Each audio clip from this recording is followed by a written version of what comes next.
Hey guys, this is Austin. I recently checked out a $150 smartphone, but what happens when you bring that budget down to $80? Shout out to MetroPCS for sponsoring this video. This is the Alcatel A30 Fierce. Typically for $80, you really shouldn't expect much out of a smartphone, but at least on paper this looks decent. Take a look inside the box, and the first thing we see is 2 free months of Amazon Music Unlimited. So there are actually a couple of different Amazon tie-ins with this phone. Specifically, it actually does have Alexa support. If you guys want the code, it's all yours. So we were definitely well into the budget end of the spectrum here, but it actually doesn't feel too bad in the hand. So yes, it is a little bit on the larger side with a 5.5-inch screen, and yes, it is made out of plastic, but it feels reasonably sturdy, and it does have this kind of interesting textured finish. Pop off the back, and the first thing you'll see is a giant "please do not remove this battery under any circumstances" warning, but above that, not only do we have a microSD card slot, but also where we put our SIM in. Hardware-wise, this has pretty much everything you would expect. So not only do you have a headphone jack, but you also do have a micro USB port. Would have been nice to see USB-C, but it doesn't really matter at this price point.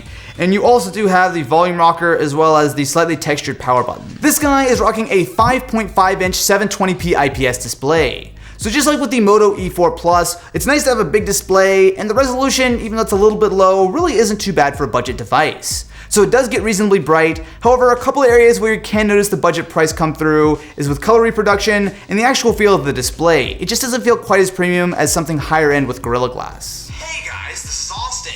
This is the Moto E4 Plus, and it might just be all the smartphone you need. For video, I feel like the bigger display actually is a really nice feature, and while the audio isn't amazing, it's a lot better than a lot of other budget phones just because it does have a single front-firing speaker. It's not stereo, but it definitely does sound a lot better than something coming out the bottom or the back of the phone. It also does have that support for Amazon Alexa, so if you double tap the power button, who is Austin Evans? Austin Evans is a tech reviewer with a self-titled YouTube channel. It also does have a fingerprint sensor, which is especially nice to see on such a budget device. So it works just as you would expect. Put your finger on it and it will immediately unlock the phone and get you straight into it. Spec-wise, it's pretty standard. So we have a quad-core MediaTek 6738 processor, 2 GB of RAM, as well as 32 gigs of storage that is expandable with that microSD card slot. So while it might not be a huge value add, having 32 gigs of storage on an $80 phone is actually kind of nice.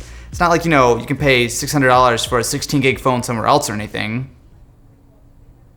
That's why we don't get invited. Inside, it has a 3000 milliamp hour battery. That's about the same size as a lot of flagships, but because of the power sipping internals, this should easily be able to last a day. And of course, since it's running on MetroPCS, you can get up to 2 lines for $75 a month of unlimited data without gimmicks like speed caps. So far, the A30 seems like a completely decent budget Android phone, but I want to put it through a few challenges. Asking for a friend. Can it game? You definitely have to keep in mind that this is a budget smartphone, but let's throw a few games at it and see what happens. First off, we have Super Mario Run. Now, this is not exactly an incredibly graphically demanding game, and to be fair, it's not the smoothest frame rate I've ever seen, so we are dropping a couple frames here and there, but it's totally playable. Next, we've got Mortal Kombat X. This actually works pretty well. Yeah, it's not gonna go blow away like a console or something, but this looks totally fine. Last but not least, we have Real Racing 3. So performance isn't amazing, but again, this is an $80 phone that's essentially able to run most of the graphically demanding games that are available on Android. Are you able to vlog? So this is what it would be like if I was a vlogger and it's 110 degrees outside.